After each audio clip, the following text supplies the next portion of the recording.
नमस्कार माझ्या मित्रांनो, माझा महाराष्ट्र या आपल्या यूट्यूब चॅनलमध्ये आपले हार्दिक स्वागत आहे। या चॅनलच्या माध्यमातून आम्ही महाराष्ट्रातील ऐतिहासिक स्थळे, ज्ञानवर्धक गोष्टी, शिक्षण, संस्कृती आणि शेतीविषयक माहिती आम्ही वेळोवेळी आपल्यापर्यंत पोहोचण्याचा आम्ही प्रयत्न करतो।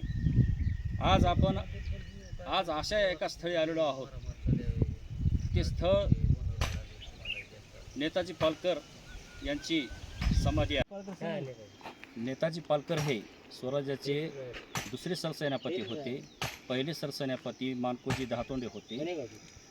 1657 मध्ये ते आपल्या स्वराज्याचे दुसरे सरसेनापती झाले। त्यांना प्रति शिवाजी म्हणून सुद्धा ओळखलं जात होतं। अफजल खानाचा वध, त्याचबरोबर सुरतेची लढाई किंवा सुरतेची जी काही लूट झाली होती त्यामध्ये नेताजी पालकर यांनी हिरिरीने भाग घेतला होता।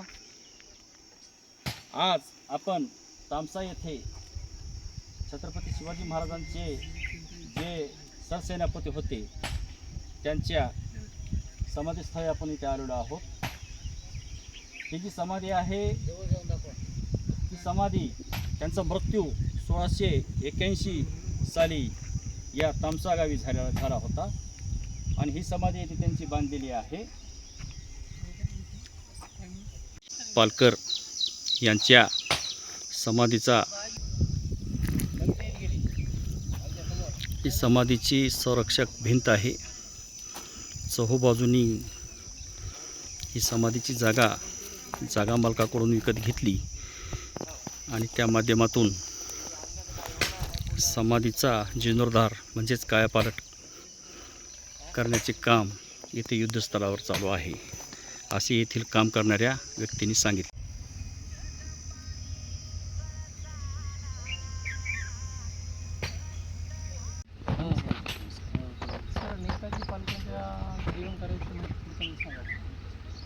नेताजी पालकर यांचा जन्म 1620 मध्ये कोकणामधील रायगड येथे झाला। त्यांचे संपूर्ण घराणे हे विविध ज्या काही राजवटी होत्या त्या राजवटीमध्ये लढत होत्या। त्यानंतर छत्रपती शिवाजी महाराज यांनी अफजल खानाविरुद्ध लढाई झाली त्यावेळी नेताजी पालकर हे आपल्या स्वराज्याचे सरसेनापती होते। त्यांच्याकडे प्रतापगडाची एक बाजू पूर्ण त्यांच्याकडे दिली होती। त्यांनी अल्पावधीतच अनेक शत्रूंना धारातीर्थी पाडले। त्यानंतर ठळक गोष्ट म्हणजे छत्रपती शिवाजी महाराज यांची जी काही सुरतेवर पहिला छापा होता या काळात सुद्धा ते सरसेनापती होते। नंतर काय घडामोडी घडल्या त्याबद्दल तुम्ही माहिती सांगू शकता का? ज्यावेळी मिर्झाराजे जयसिंग हे महाराष्ट्रामध्ये छत्रपती शिवाजी महाराजांच्या विरोधामध्ये औरंगजेबाने पाठवले होते त्यावेळी पुरंदरचा ऐतिहासिक तह मिर्झाराजे जयसिंग आणि छत्रपती शिवाजी महाराज यांच्यात झाला। यावेळी नेताजी पालकर हे तेथे उपस्थित होते।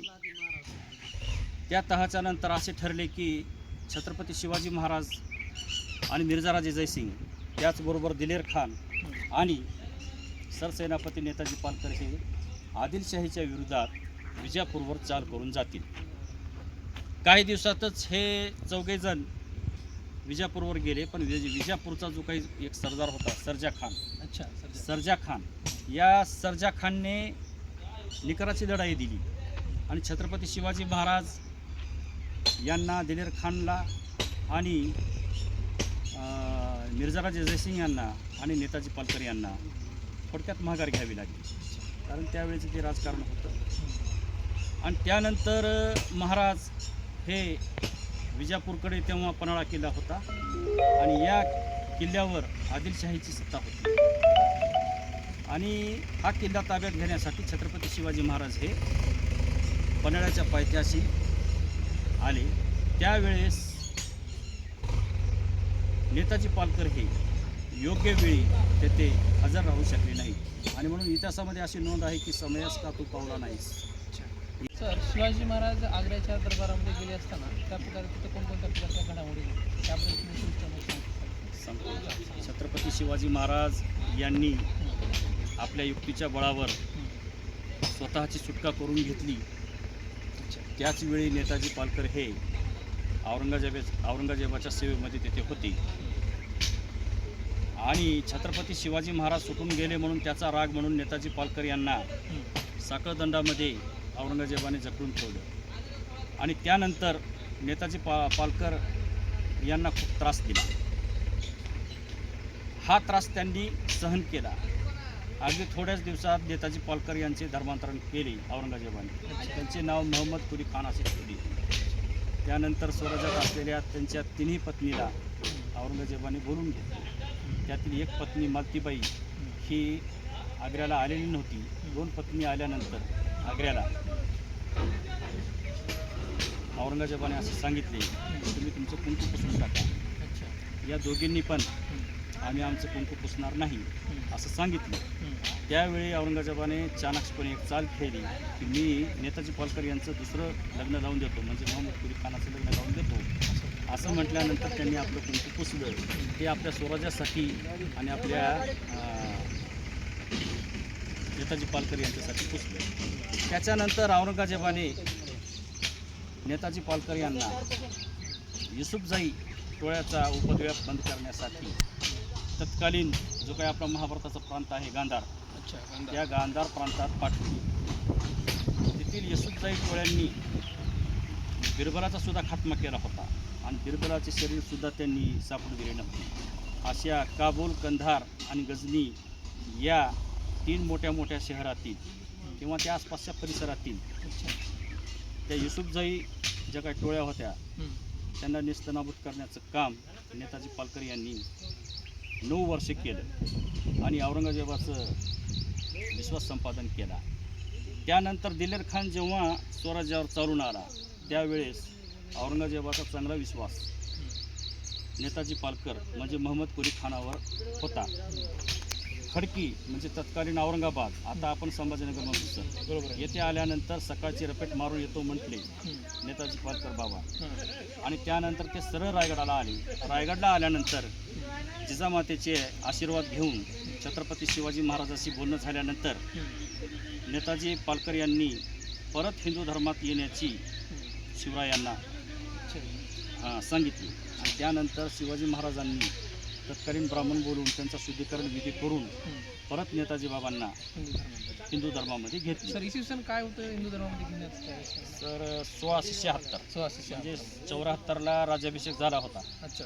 छत्रपती शिवाजी महाराजांचा आणि 1676ला नेताजी पालकर बाबा हिंदू धर्मात पुन्हा आले. 6 वर्षांनी वडील होते. छत्रपती शिवाजी महाराज तुम्हाला मी सांगतो स्त्रियांचा मान राखीत, लहान थोरांचा मान राखीत आणि त्याच्यामुळं असं काही झालं नाही. शिवाजी महाराजांनी म्हटले असेल त्यांना की तुम्ही समयास का आलो नाही, त्या काळची भाषा आहे ती. आणि त्यानंतर अगदी ठरल्याप्रमाणे छत्रपती शिवाजी महाराजांनी नेताजी पालकर यांना आदिलशाहीमध्ये सामील व्हा असं गुप्तपणे सांगितलेलं होतं. कारण त्यांना आदिलशाही वाचवायची होती. कारण मुघलाच्या विरोधात आदिलशाही जर सोबत असेल तर मुघलाचं सैन्य तेवढं काही स्वराज्याला हानी पोहोचू शकत नव्हतं. ठरल्याप्रमाणे नेताजी पालकर हे आदिलशाहीमध्ये सामील झाले, विजापूरला गेले. त्यानंतर मिर्झा राजे जयसिंग यांनी मला वाटतं 1 महिना ते 2 महिन्यातच नेताजी पालकर यांना परत मुघलाच्या सेवेमध्ये बोलावलं आणि त्यानंतर छत्रपती शिवाजी महाराज जे काही आग्र्याला गेले होते त्या आग्र्याच्या भेटीच्या अगोदर नेताजी पालकर हे आग्रा दरबारात औरंगजेबाकडे गेलेले होते, एवढी मला माहिती आहे. नेताजी पालकर यांचा रायगडा ते तामसा तालुका हदगाव जिल्हा नांदेड याचा प्रवास कशा प्रकारे घडला त्याबद्दल थोडक्यात माहिती सांगतो. याच्यामध्ये 2 प्रवाद आहेत. अच्छा. 1680ला छत्रपती शिवाजी महाराज यांचा दुर्दैवी मृत्यू झाला. त्यावेळेस नेताजी पालकर यांचे वय 60 वर्ष होते आणि त्यानंतर छत्रपती संभाजी महाराजांनी नेताजी पालकर बाबा यांना माहूरगडावर आणि भागानगर तत्कालीन म्हणजे आताचा हैदराबाद त्यावर देखरेख ठेवण्यासाठी मधलं स्थळ म्हणून तामसा येथील 48 काही जण म्हणतात 55 गावाची मोकासा दिला. मोकासा दिला मोकासा म्हणजे म्हणजे नेमकं जहागिरी काय? दिली जहागिरी, अच्छा. किंवा वतनदारी. संरक्षण दिलं एवढ्या गावाचं. अच्छा. म्हणजे आपल्याला त्या काळाची माहिती समजते की त्या काळात सुद्धा नांदेड हा प्रांत स्वराज्यामध्ये होता. आपण म्हणतो की स्वराज्य लहान आहे तर तसं नाही सर. हां. जसं तंजावरला हां. आपलं मराठ्याचं स्वराज्य होतं त्याप्रमाणे नांदेडला सुद्धा मराठ्यांचं स्वराज्य होतं. त्यानंतर काय झालं 1681ला नेताजी पालकर यांचं त्यांच्या स्वतःच्या जहागिरीमध्ये निधन झालं. त्यांच्या दोन्ही मुलाचे नाव मी तुम्हाला सांगतो. एका मुलाचं नाव कर्णसिंह होतं तर एका मुलाचं नाव आहे नवरोजी होतं. आणि छत्रपती शिवाजी महाराजांची राजकन्या बहुतेक कमळाबाई नाव होतं. ती नेताजी पालकर यांच्याच घराण्यातील जनकोजी पालकर यांना दिलेलं होतं. छत्रपती शिवाजी महाराज यांच्या सुविद्य पत्नी सौभाग्यवती पुतळाबाई राणीसाहेब यांचे नात्याने चुलते नेताजी पालकर हे होते.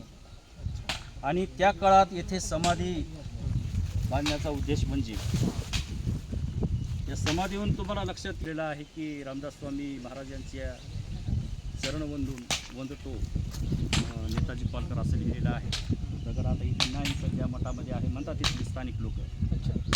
हां, तर अशी ही समाधी आहे आणि या समाधीचा जीर्णोद्धार व्हावा सरसेनापती नेताजी पालकर यांच्या स्मृती नामशेष होऊ नये म्हणून या गावातील शिवप्रेमी भक्तांनी ही जागा मला वाटते मूळ मालकाकडून विकत घेतली, संरक्षक भिंत बांधली आणि येथे इमारतीसुद्धा बांधकाम आहे. पाहू शकता सुद्धा कामगार काम करत आहे. अशा नेताजी पालकर यांची जी समाधी आहे ती आता एकदम चांगल्या सुस्थितीमध्ये पाहायला मिळते.